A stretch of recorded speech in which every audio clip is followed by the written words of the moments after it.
Dites-moi, si on t'envoie un message aujourd'hui pour dire que ton frère a besoin d'argent pour être soigné, tu vas répondre quoi? T'as entré au bout de midi. C'est pas ça? Les temps sont durs. Maintenant, on t'envoie un message pour dire enterrement. J'ai parlé d'Abidjan, vous allez dire ah non. Je vais vous parler de Cotonou. Vous savez que j'étais dame d'une polyclinique. Un monsieur est venu chez nous, il est souffrant, on l'a soigné, il est guéri. Il est guéri. La facture fait environ autour, j'ai oublié le montant, mais c'est autour de 600 000. On appelle sa famille pour venir payer. Qu'est-ce qu'ils n'ont pas chanté dans mes oreilles? Non, vraiment, non. Il ne nous a pas dit avant d'aller à l'hôpital. Tout le monde sait que chez vous là est cher. Pourquoi il va là-bas? Pourquoi il ne va pas à l'hôpital? C'est la juge. Non, on n'a pas, même l'argent, même on n'a pas. Donc je raccroche et j'informe le monsieur que ses parents n'ont pas l'argent. Donc je suis obligé de le saisir lui-même. C'est le langage vrai, c'est comme ça on fait. Il soit étonné de moi saisir. Et il me dit, monsieur, ne vous en faites pas. Attendez 2 jours et dites-leur que je suis mort. Vous aurez votre argent. Suivez bien. 2 jours après, j'appelle la même personne. Je dis, ah, je suis désolé de vous dire que votre frère est mort et vous devez passer prendre le corps. Immédiatement, ils ont fait réunion familiale. Ils ont cotisé 1 million pour les premières dépenses d'enterrement. Suivez bien.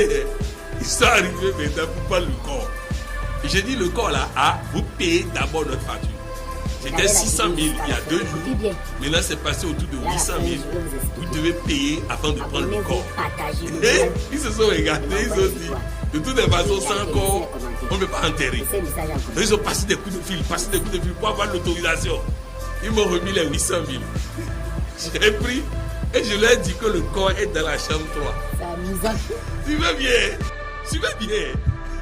2 jours après, j'appelle la même personne.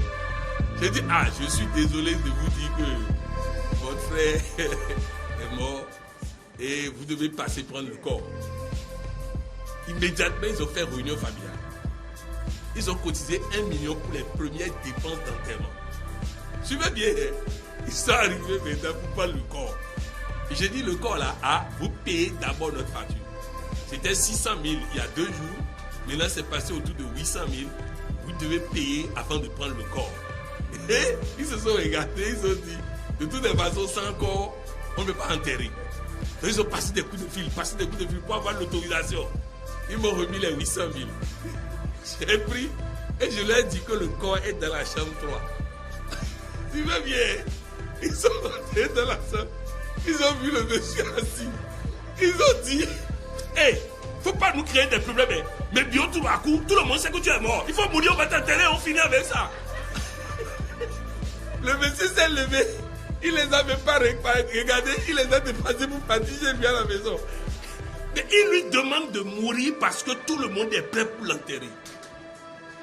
Les amis, est-ce que vous allez attendre? Non, si ce qu'on dit depuis plusieurs jours, plusieurs semaines, si ça ne vous donne pas envie de prendre comme activité pendant ces 2 semaines, d'aller chercher les personnes que vous aimez, de les trimballer si nécessaire, vous parlez des congrès, c'est que vous n'avez pas compris.